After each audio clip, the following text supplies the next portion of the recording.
কত বড় রাজত্বের অধিকারী ছিল। সে ফেরাউন যখন বাতিলের রূপ ধারণ করে মিশরের মধ্যে বনী ইসরাইলের উপর আক্রমণ শুরু করে দিল, জুলুম অত্যাচার নির্যাতন শুরু করে দিল, ছোট ছোট শিশুদেরকে যখন হত্যা করা শুরু করে দিল, আল্লাহ রাব্বুল আলামিন মুসা আলাইহিস সালামের মাধ্যমে হককে পাঠিয়ে দিলেন তার রূপ ধারণ করে। মুসা আলাইহিস সালামের মাধ্যমে ফেরাউনকে ধ্বংস করে দিলেন, তার দলবল সহ রাজত্ব সহ সকল কিছুকে ধ্বংস করলেন। একা মুসা আলাইহিস সালামকে বিজয় দান করে দিলেন। সুবহানাল্লাহ। এইভাবে যুগে যুগে যখনই বাতিল ফেরকা সামনে প্রচুর শক্তি নিয়ে সর্বশক্তি নিয়ে সামনে আগায়, কিন্তু কখনো জয় অর্জন করতে পারে না, পারবেও না।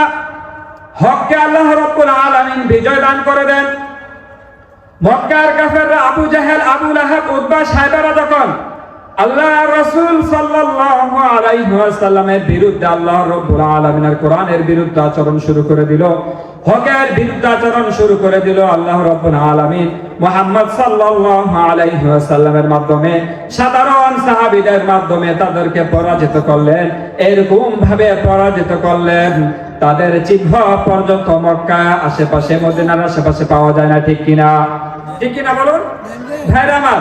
তাহলে আল্লাহ রাব্বুল আলামিন যখন হক সামনে আনেন, বাতিলরা মাথা উঁচু করে দাঁড়ানোর মতন কোনো সুযোগ আর থাকে না, হবেই না, কখনোই না।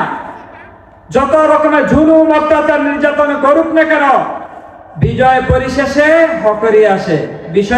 বিজয় পরিশেষে কার আসে? হকেরই আসে। আপনি কতক্ষণ নির্যাতন করবেন?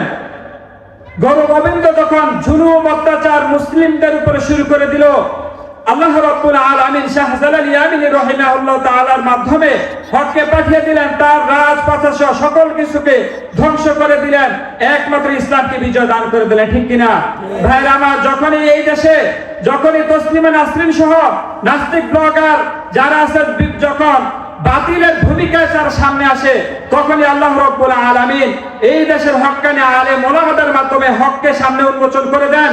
বাতিলরা, তসলিমা নাসরিনরা বোরকা পরে পলানোর মতন জায়গা পায় না। ঠিক কিনা ভাইরা আমার? যখনই ভবিষ্যতে এই দেশে ইসলাম কায়েমের পথে যারা বাধা হয়ে দাঁড়াবে, হকের বিপক্ষে যারা বাধা হয়ে দাঁড়াবে, একটা সময় এমনই আসবে আল্লাহ রাব্বুল আলামিন তৌহিদি জনতার মাধ্যমে হককে সামনে নিয়ে আসবেন। এই হকের সামনে তারা যত বড় ক্ষমতাধরী হোক না কেন, যত বড় শক্তিশালী হোক না কেন, আল্লাহ রাব্বুল আলামিন সাধারণ জনতাকে বিজয় দান করবেন। আর ওই যে বাতিল পলানোর মতন কোনো সময় পাবে না। ঠিক কিনা ভাইরা আমার? এটাই নমুনা। হক যেটা, হক কিয়ামত পর্যন্ত মাথা উঁচু করেই দাঁড়াবে, বাতিল কিয়ামত পর্যন্ত পরাজয় বরণ করে পলানোর চেষ্টাই করবে। ঠিক কিনা?